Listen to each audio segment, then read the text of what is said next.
Edit audio.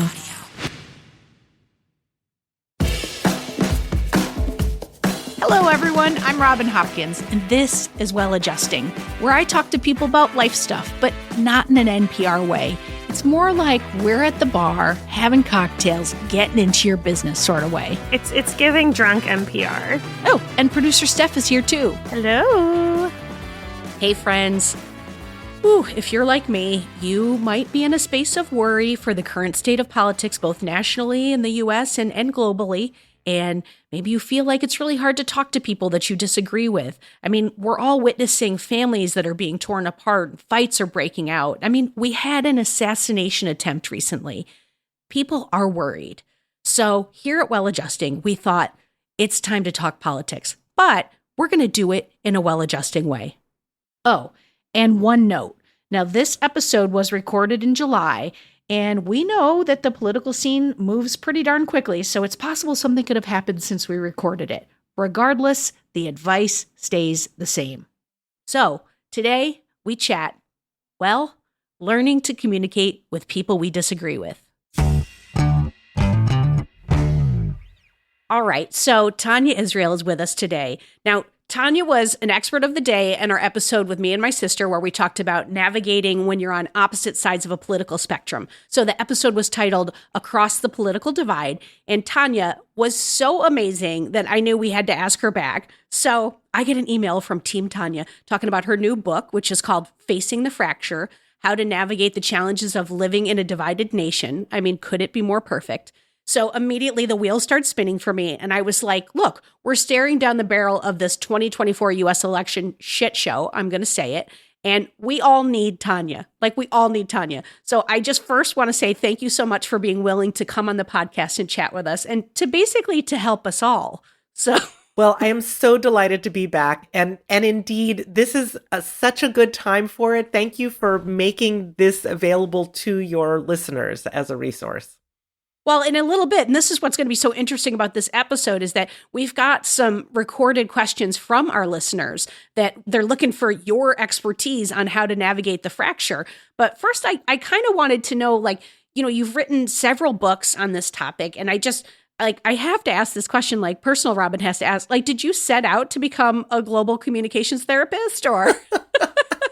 Not at all. I really fell into this. So for a quarter of a century, what I've been doing is researching interventions to support LGBTQ people, very not different even connected kind of realm.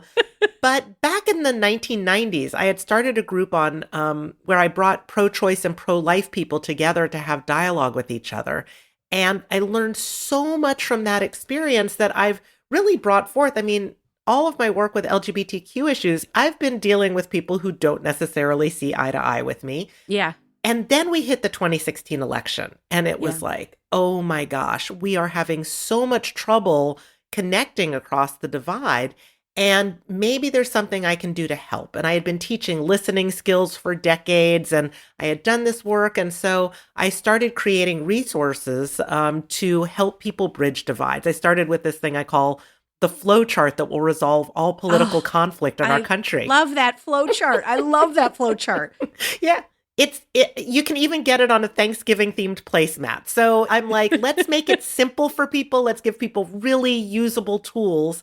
And then that ended up in my first book, Beyond Your Bubble, How to Connect Across the Political Divide. So I was doing all this work on dialogue. And from all of those conversations, I was hearing from people how helpful those resources were. But I heard something else too. People were saying, well, dialogue's not my issue. I don't want to talk to those people, or I don't have those people in my life or in my circles, but I'm still kind of losing it because it's the arguments I'm having with the TV and in my mind. And so I was like, oh, there needs to be something more than just how to have conversations. It's also, affecting us on a real mental health level, on a level of our democracy.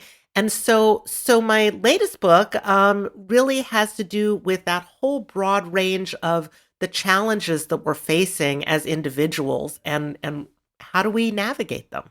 Yeah, because I'm surprised to hear, I've been trying, as of late to like watch news across multiple channels, so I'm not in one particular bubble. And I'm surprised to hear that the fear mongering is coming from both sides, and they're both saying the same thing. Like, if the other party's person is elected, we're all going to die. In a nutshell, like, we're all going to die, and it's going to be really horrific. So it's like, it's not just as the phone call coming from in the house. It's coming from all sides. It's coming from everywhere.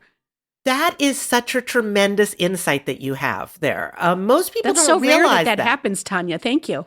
Oh.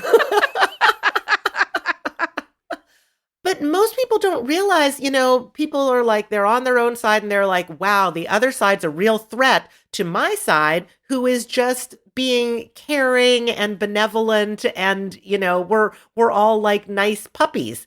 But the other side, we need to fear.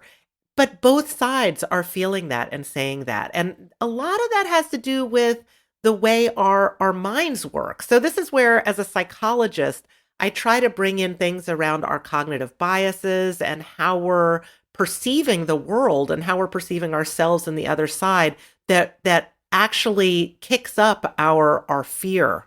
Yeah. Well, that's like the most perfect transition because, as I said, we sourced questions from listeners in our communities. And the first two questions that we got are from these two friends of mine, Dave and Kevin. Now, they are on opposite sides of the political spectrum, but they talk really regularly about politics. And generally, they're both trying to convince the other one about their point of view. But there is a little bit of an openness in their dialogues, which I find interesting. So I reached out to both of them and I was like, do you guys have a question? I've got this amazing expert coming in. And they sent these two questions and they're both very similar, which I thought was very intriguing. So we're going to play them both. And then I'd love to hear your thoughts on what Dave and Kevin can do. And I got to imagine there's about 1 million people listening that have the same feelings they do. So let's start with Dave's question. I understand the need to navigate or be aware of confirmation bias.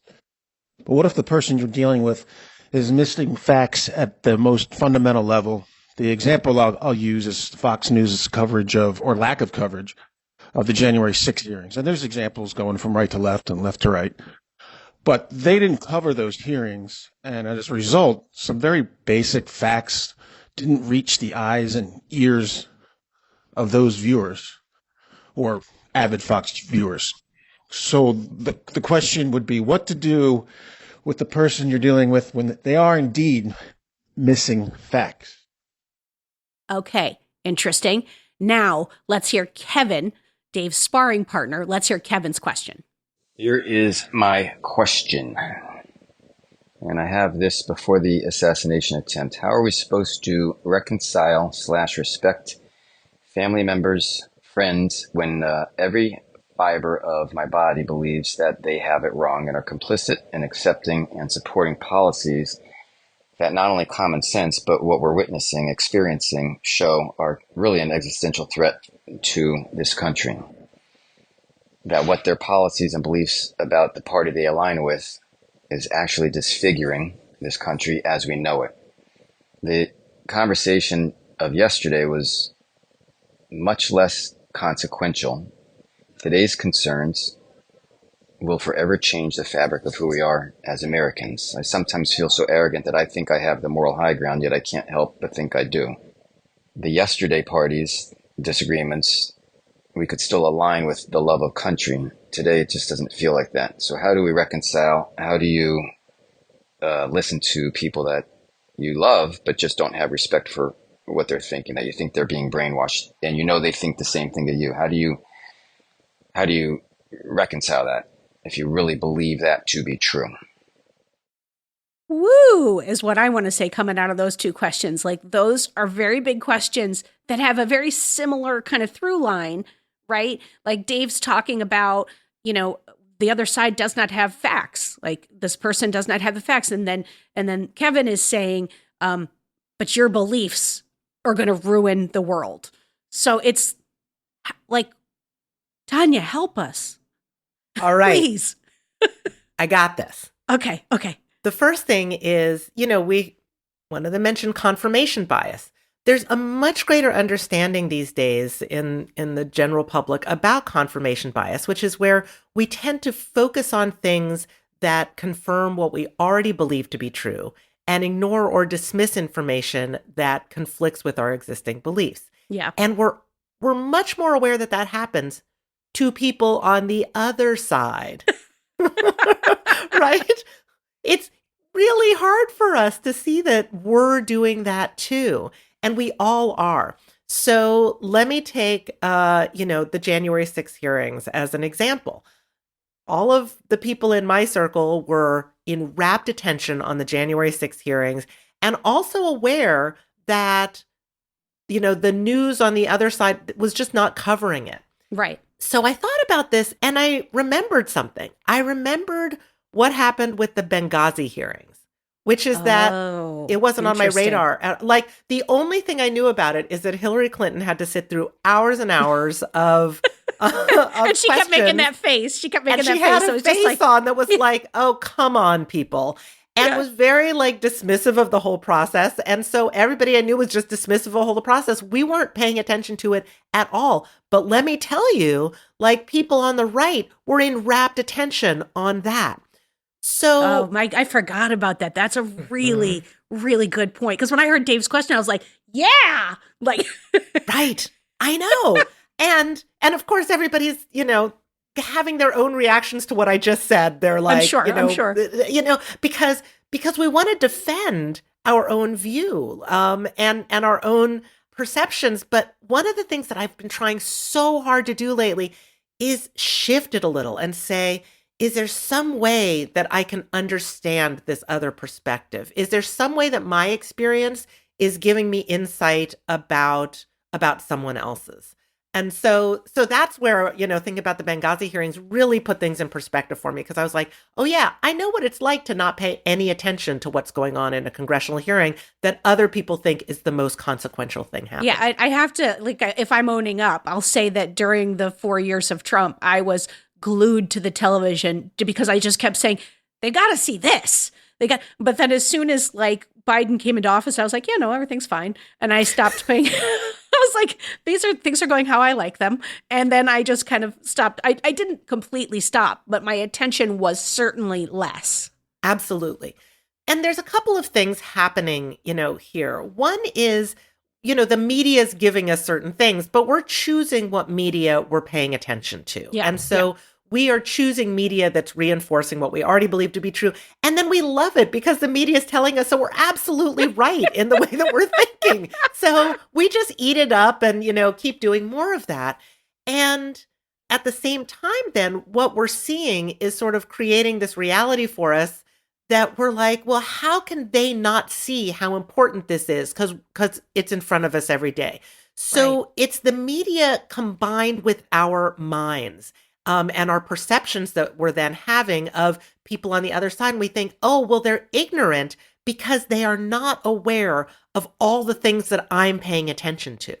Okay, now let me say this. Let me ask this question to you. I am fortunate in these two questions that they're my friends. So I know in particular that Dave really functions as a true independent. He really tries to gather information. He really does try to look at both sides, and he does really try to be open to conversation. So does that change in any way what you're saying about his question?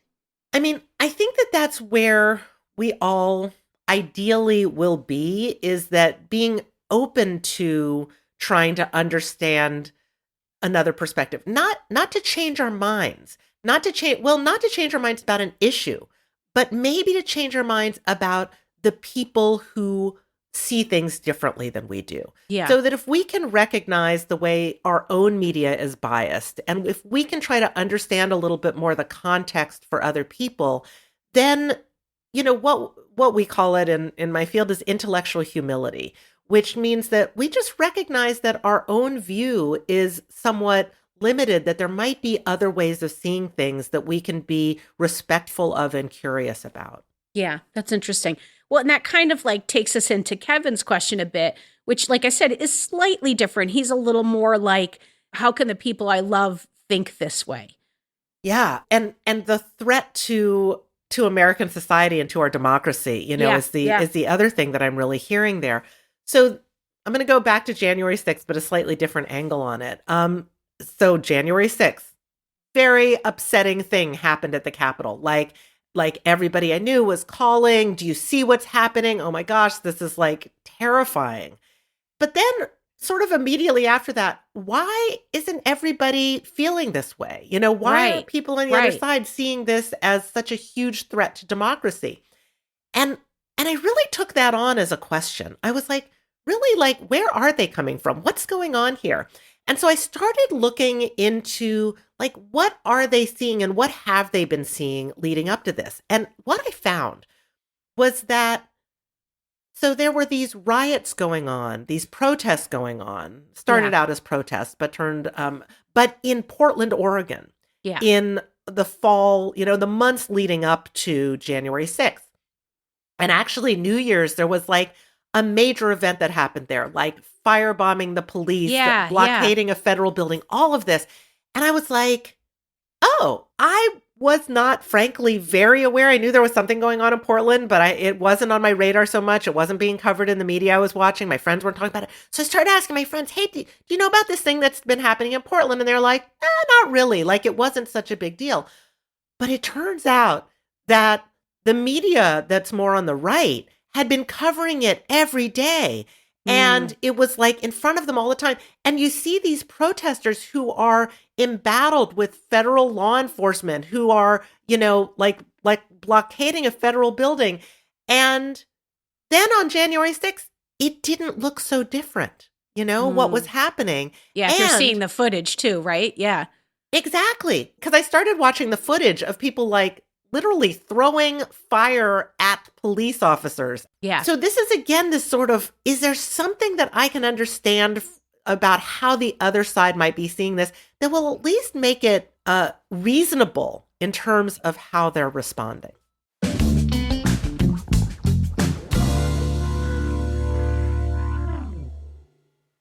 Hi, friends.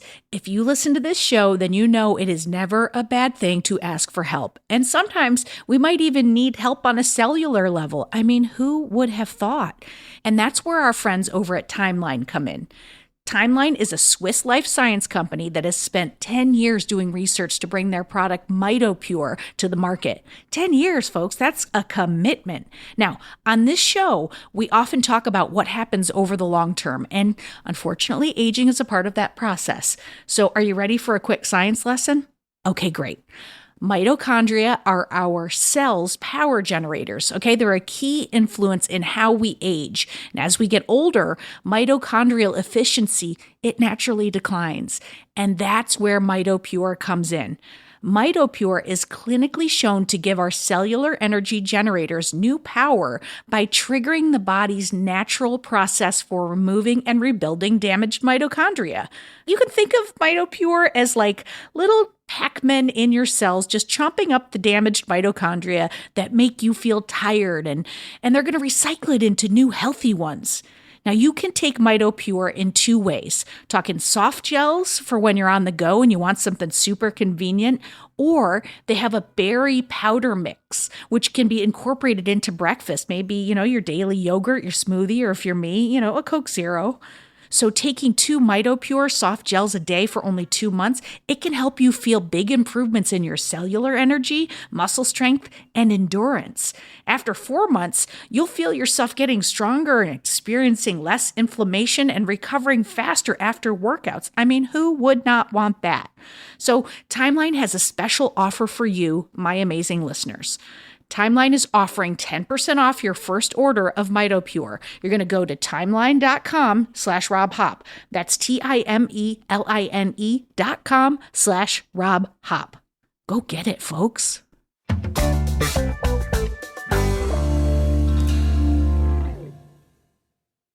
I feel very similar to when I talked to you last time, which is just like, you just say these wonderfully intelligent things and like I can get my head around them. But then as soon as I kind of zoom out, like in some ways I lose it because like all of my shit comes in, if that makes sense. And so it's like, I'm thinking about these too. And so I'm trying to like dive out and like take what you're saying, right? And move it to Dave and Kevin and about like, what's the way forward for them? Because again, it's indicative of many people, right? So it's like, it seems like the understanding of whomever to be like, oh yeah, that wasn't covered. on my side, or that wasn't, I can see you. And then maybe conversations can happen, but I still get lost when the beliefs, like when you just don't agree, like the Kevin part of it, where he's saying, like, how do you respect and love people who think so differently from you? Yeah. We so often put our beliefs out there to say, here's what I believe. This is why you should agree with me. Or we say, here's what I believe. This justifies my, voting behavior or my perspective.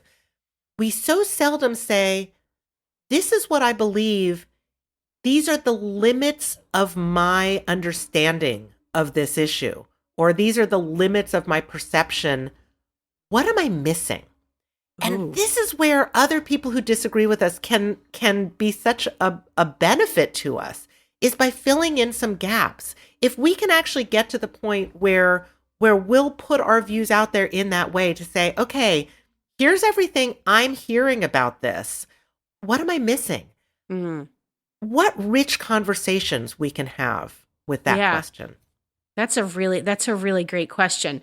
But it requires two people to do that. You both have to be going into it saying, then you have to be willing to say, I agree to disagree at the end if you don't. Because you said this thing in the last time we had you on where you said something like, or maybe I read it in something you had written, but you said something along the lines of like, I assure you, whoever you're talking to on the other side is not waiting on just for you to drop that one study from Pepperdine University. And then all of a sudden they're going to be like, oh, I didn't have that information. And now I do. And thank you. I see the light.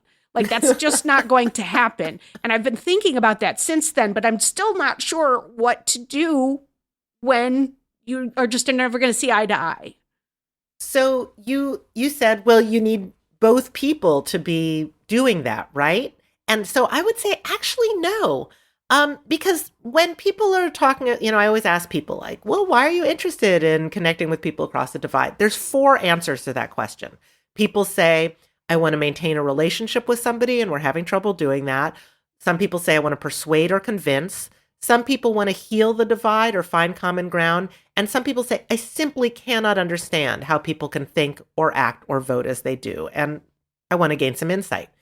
So for any of those goals, the thing that you really need to do is to understand the other person.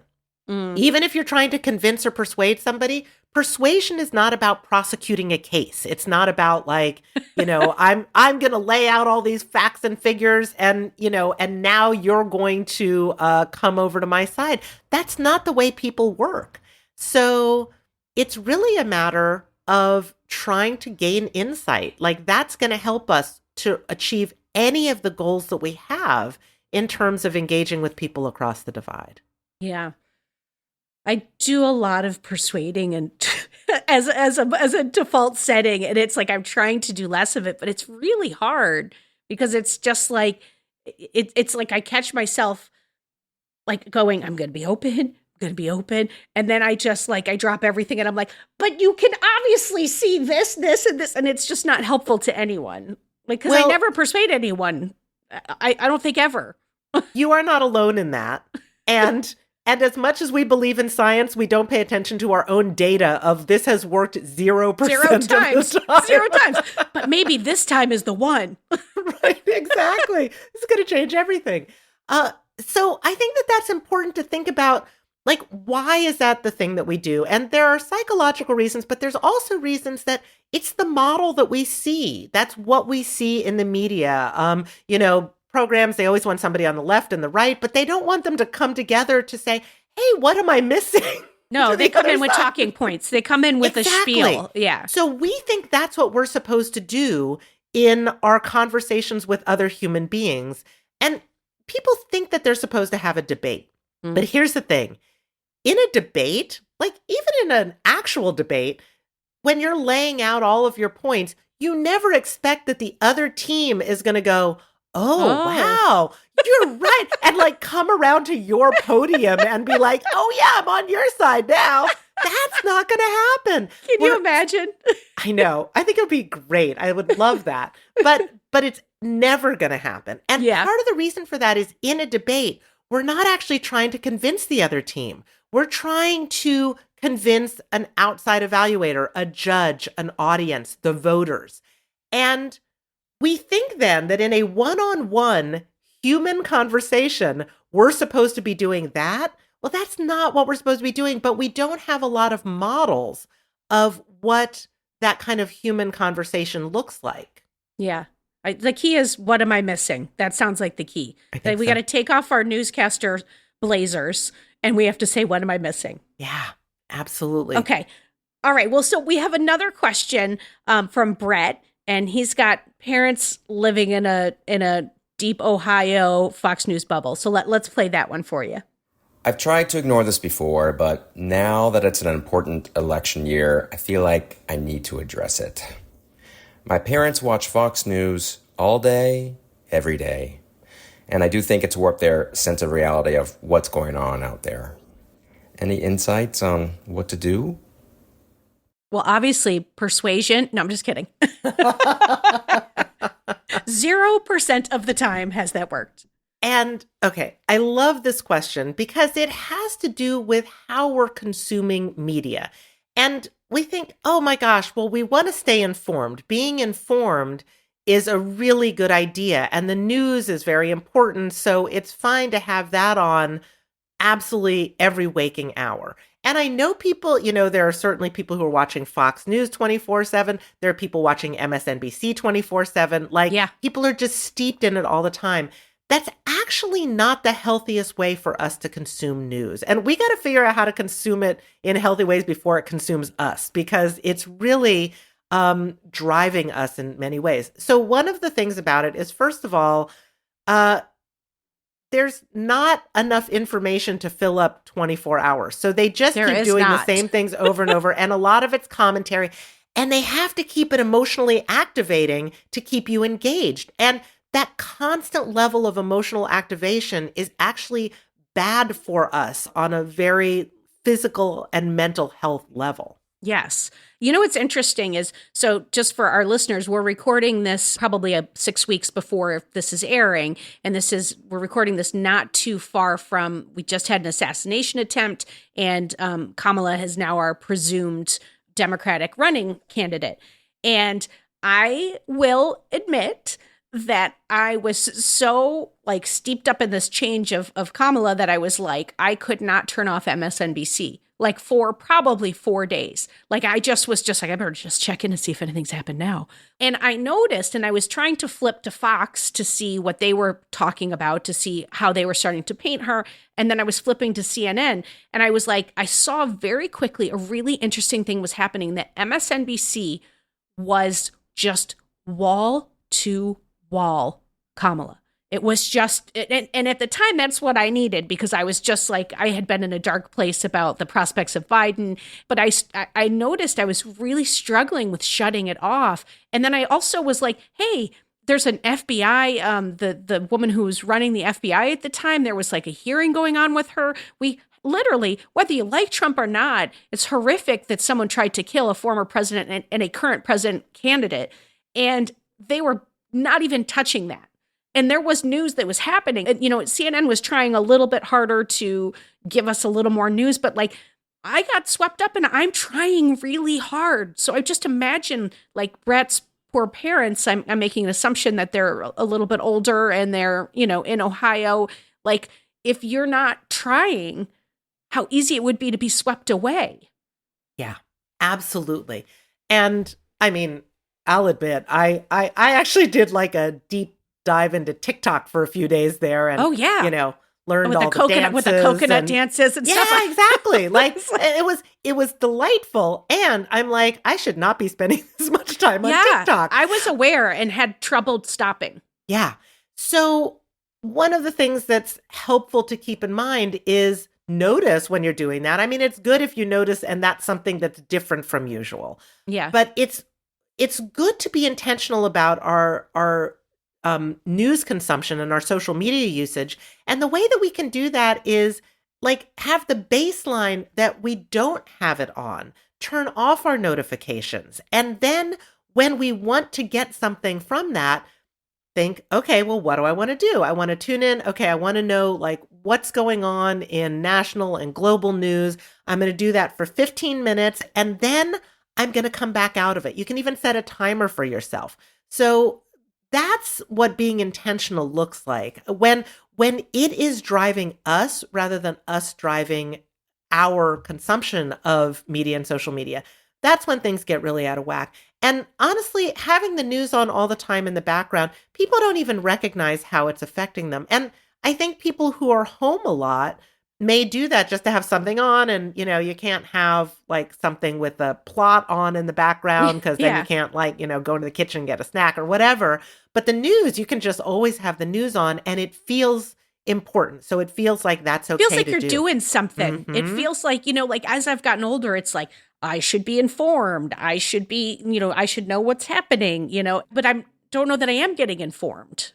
Oh, well, here's one of the most interesting things that I've seen in the data, which is that, so there's a misperception that we have of people on the other side of the political divide. We think that they're, extreme and hostile, and, we have these kind of wrong ideas about who they are and what they believe. And the more we watch cable news, the more distorted our perceptions are. So people who think that they're getting better and better informed are actually becoming more and more misinformed about people on the other side of the political spectrum. Wow.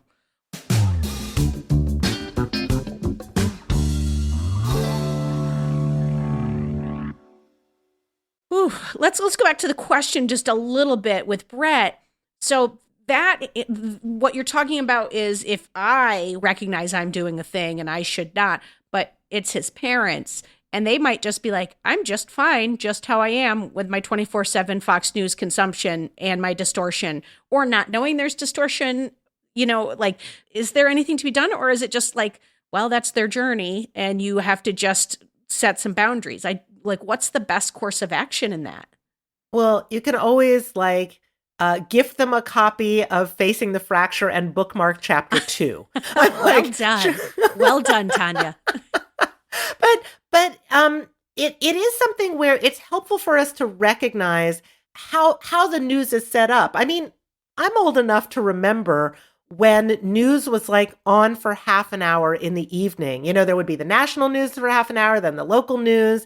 And then you would, watch Cheers. It was that's what TV was like. And there were, 3 channels plus PBS. And I kind of miss those days, to be honest. Well, what's interesting? Those channels still exist, it turns out. Yeah. And they're still doing that kind of programming. And the people who are watching that for their news have a much more accurate understanding of people on the left and the right than people on the left and the right have of each other. So if you're just consuming news in the way that we used to in the olden days, you're actually much better off in terms of how well informed you are about the American public. So I would say go back to that is one of the things. But also, do you think it's like Brett should have a conversation with them and say, I'm concerned that you're watching this 24/7. Could you consider just watching the local news and or do you think that's a bad idea to open up a floodgate with that kind of conversation? I think it's great to have a conversation. And again, I'm going to say conversations are always best when they're about understanding. So to say, I notice that you have the news on all the time, and not that you have Fox News on all the time, but I notice you have the news on all the time. And I'm really curious about that. What's that like for you, and what are you looking for in that? And to find out a little bit more about what their relationship to the news is. And that might then help to figure out, okay, well, is there something else, that might fulfill that for them? But also to find out, because one of the things I'm hearing from people is that they're losing sleep over this. They'll watch the news all day and then they can't sleep at night. And it's of course you can't sleep at night, But even the inverse, I'm watching it sometimes because I'm afraid. And I think I'm going to watch this and this might calm me down, which it never does. No, just and FYI, it's it never not does. supposed to. Again, 0%.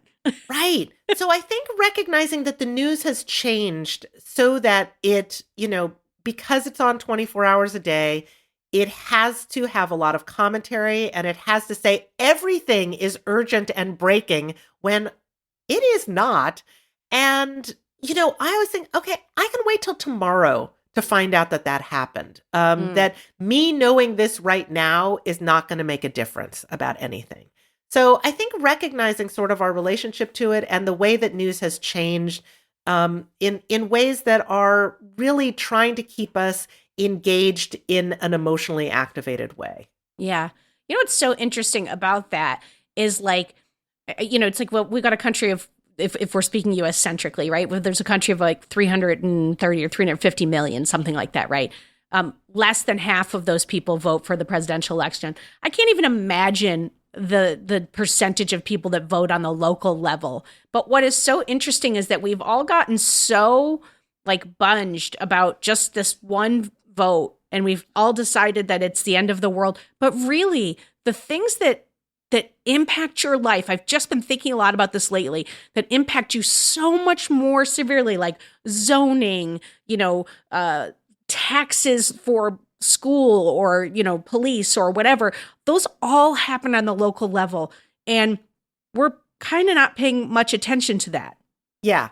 I'm really into this issue of where they're going to move the Santa Barbara Farmers Market to on Saturday mornings. I'm like, this is the issue I'm really going to focus on because the rest of it I have very little control over, but maybe I can have some influence. Mine is there's this proposed building that's about 5 blocks away that's going to completely shadow the Brooklyn Botanic Gardens. And the footprint of it could wreck all the planting. And I'm up in arms about that, and it's that's probably more impactful than 90% of the stuff that happens at the top level. Yeah, absolutely. This is another great insight that you're having, which is about how, yes, we're focusing on not even just the national level, one race at the national level. And there's lots of other things going on. And somehow we think we're doing something about it. If we're watching the news or if we're reposting people's memes, we think that's the way to be engaged citizens. Yes. But there's so much that we can do, and it doesn't even have to be political. Honestly, civic engagement has been on the decline, and that's not only not good for our communities, but that's actually not good for us, that volunteering helps our mental health and also helps to create more of that community connection that really helps us, in this political division. The more that we can engage with three-dimensional human beings rather than with social media accounts, the better off we're going to be. Yeah, I 100% agree, though I reserve the right to continue posting little memes about women with cats after JD Vance's comment. I don't think I can give that up, Tania Israel. I don't. I understand that. I respect that. Because it is a little funny. It's a little funny. Yes. But, one of the things that I've realized is that there gets to be a point sometimes where we lean into being clever over being kind. Oh, damn it, Tania Israel. You're going to make me be kinder. I am no fun. People are like, you are no fun to vent to. But here's the reason that it's not, I'm not just saying that because it's you're, it says something about who you are as a person. No. I'm talking about strategically. Yeah. There's 30% of the American public who just doesn't vote at all. I know. Not in any of the elections. And, I know that the left talks a lot about voter suppression. The right talks about voter fraud, though neither of those is as big an issue as voter disengagement. Yeah. And one of the reasons that voters are disengaged is because they are sick of the vitriol that they hear from both sides. They're like, I don't want to be any part of this. And these are the people who are like Democrats and Republicans all sound the same to me. And Democrats and Republicans are like, how can you say that? It's such an insult to both sides. But when I listen to the tone of both sides, then I'm like, oh, okay. I get a little bit where they're coming from. The tone has continued to drop. It is at such a low right now. And that's the part that's very hard for me is I just want us to just be respectful to one another. You don't have to agree, but we can we can stop with the name calling and that's just so unnecessary. Yeah. And it doesn't bring more people onto our side. No. It turns them off of us. They're like, I don't want to be part of that like mean group over there. Yeah. So this is one of the things that's been so promising, in the last week is the enthusiasm and positive energy that, we've seen around, Yes. Around Kamala's campaign. But I got to tell you, it took 24 hours before people started being like, ha ha ha, look at us, we're going to win, and started really taunting the other side. And I was like, there's no need to do that. Being our better selves isn't just about, trying to have integrity. It's also about trying to appeal to people who are undecided or who may not be as engaged. And, we're going to win more flies with honey than vinegar. Yeah. Okay, we got one more question, and I think this is a great question because it's an issue-centric question. So I'll let Amy give her question first. Hi, Robin. My question is how to have meaningful conversations that can take us away from a single issue and find common ground in the bigger picture.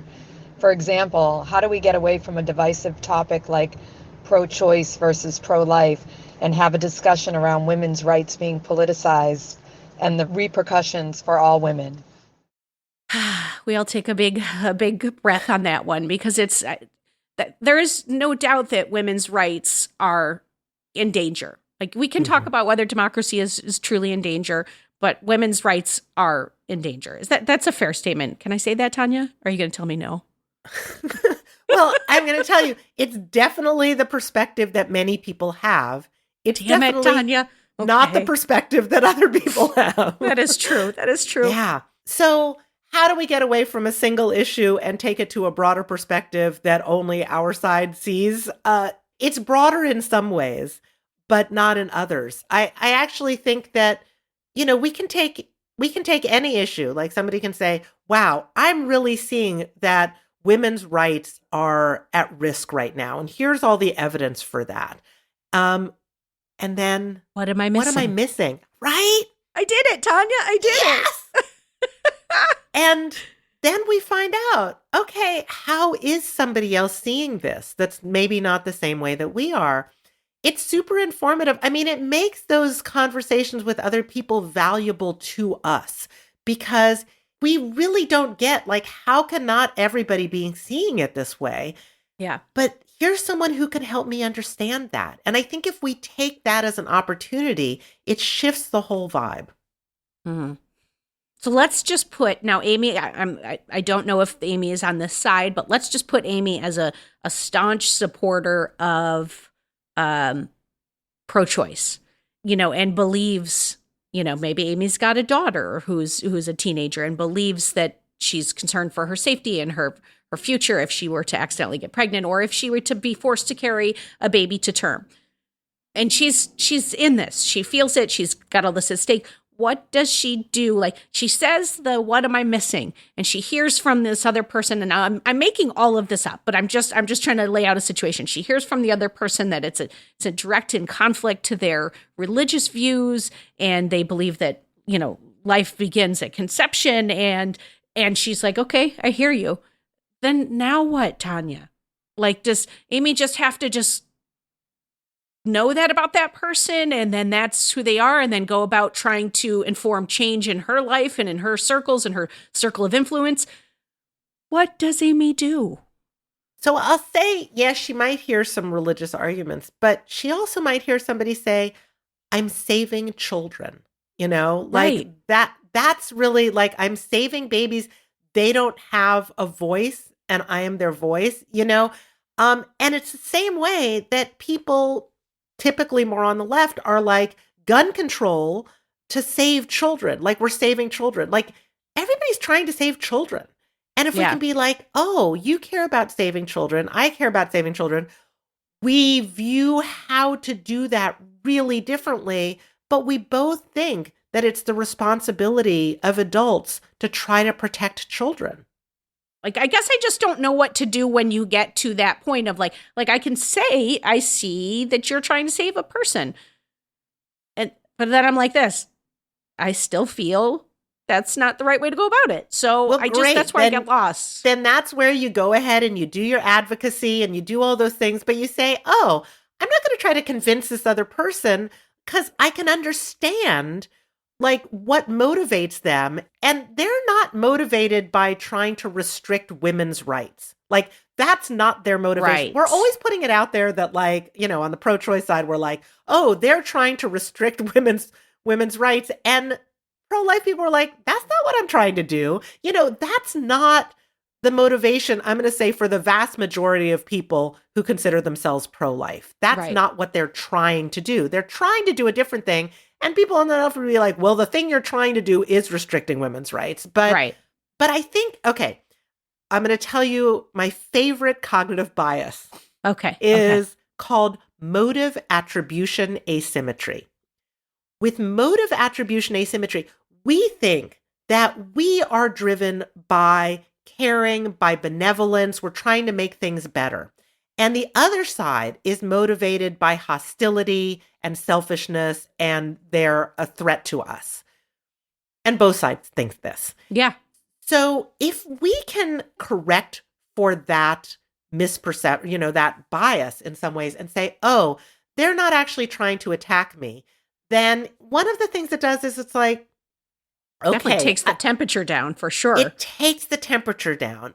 We might be able to sleep a little bit better, and then maybe we can be better rested to go do the advocacy that we're doing. Like it's going to allow us to put our energy into a place that can actually make a difference rather than putting our energy into frustration with and fear of other people. God, that's so interesting because if you go back to my example of me watching 4 days of MSNBC straight, what might I have done with that time? Now, I mean, granted, there was a lot of hope and joy in that for me, and I just was like thrilled. But like there was a point where it was just like it had turned, and I was like, well, now I'm starting to gear up for a battle. And I might have been able to use that energy in a way that was helpful. Like, I could have volunteered to enroll people to register to vote. And I could have done that from my desk where I was sitting and watching MSNBC. So that's a really, really good point.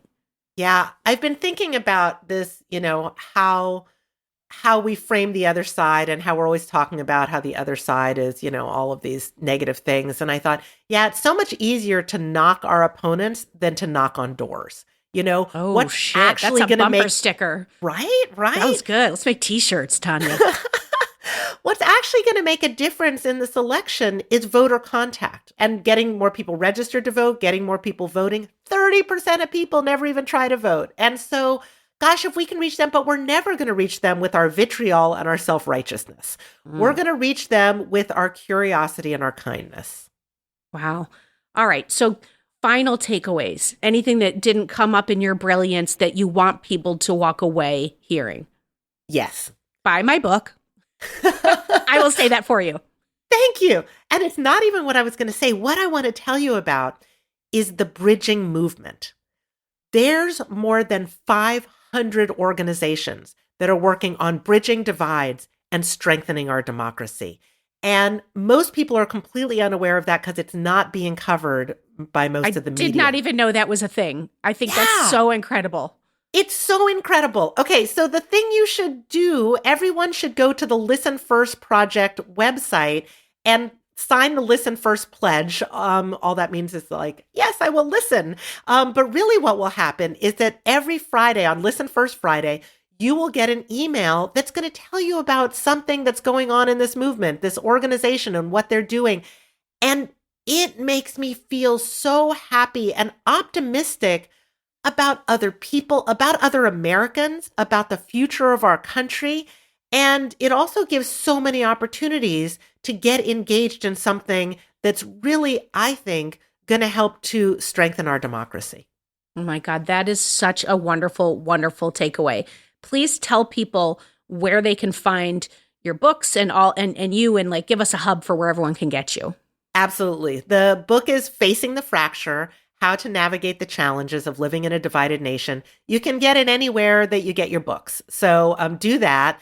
My website is taniaisrael.com. I try to put lots of resources there and provide things. I'm on YouTube. I'm on all the social media things. So follow me, find me, and good luck, everybody, because this is a really challenging time. And, take care of yourselves. Well, I'm just so thankful that you're willing to come on and to help us to continue to work through this issue. I am sure of two things. One, that I'm more optimistic than before we started chatting, and that is a win. And two, that this will not be the last time that we have you on Well Adjusting. Whether you like it or not, Tania, you will be back. That's just how that is. I am happy to come back. Always love talking to you, Robin.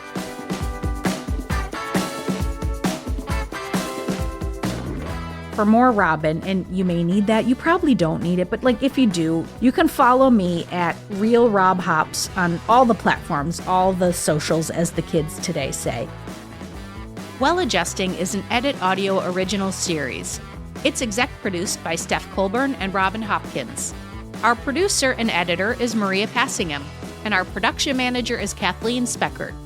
Thank you to the entire Edit Audio team and to you for listening.